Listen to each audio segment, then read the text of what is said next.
Hi friends, welcome to Healthy Cooking Channel. இன்னைக்கு நம்ம சேனல்ல சூப்பரான கிரேவி ரெசிபி செய்ய போறோம்.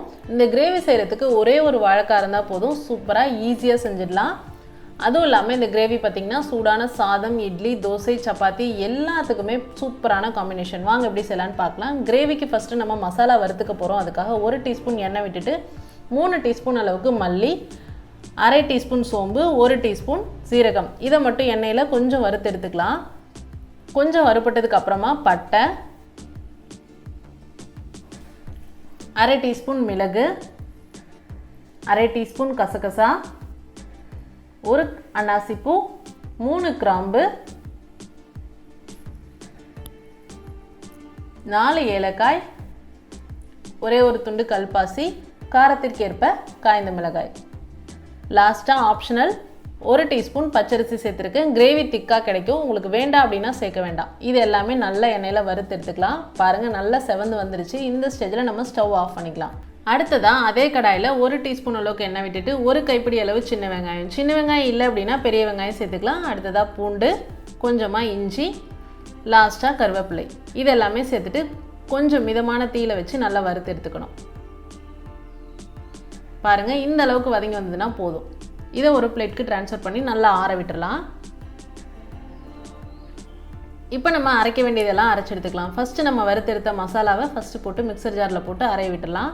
தண்ணி சேர்க்காமல் இந்த மாதிரி அரைச்சி எடுத்துகிட்டு வந்ததுக்கப்புறமா அடுத்து வதக்கின வெங்காயம், பூண்டெல்லாம் சேர்த்து இந்த மாதிரி கொஞ்சமாக தண்ணி சேர்த்து பேஸ்ட்டு போல் அரைச்சி எடுத்துகிட்டு வந்துடுங்க.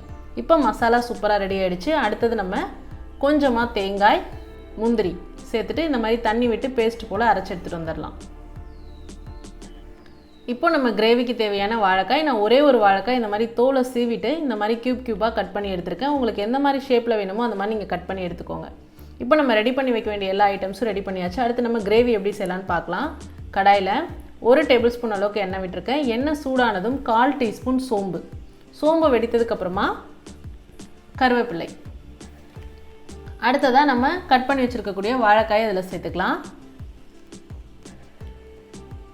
மஞ்சள் தூள், 1/4 டீஸ்பூன் அளவுக்கு உப்பு. இந்த வாழைக்காய்க்கு தகுந்த அளவுக்கு மட்டும் உப்பு சேர்த்துக்கோங்க. சேர்த்துட்டு எண்ணெயில் கொஞ்சம் நேரம் நல்லா வறுத்து எடுக்கணும். வாழைக்காயை ஸ்டவ்வை சிம்மில் வச்சுக்கோங்க. பாருங்கள், நான் ஒரு 5 நிமிஷம் வதக்கி காமிச்சிருக்கேன். இந்த அளவுக்கு வந்தால் போதும். வாழைக்காய் வந்து உடையக்கூடாது. அடுத்ததாக நம்ம அரைச்சி வச்சுருக்கக்கூடிய மசாலா பேஸ்ட்டை மட்டும் ஃபஸ்ட்டு சேர்த்துக்கலாம். கொஞ்சமாக தண்ணி சேர்த்துட்டு மசாலா, வாழைக்காய் எல்லாமே நல்லா வெந்து வரணும்.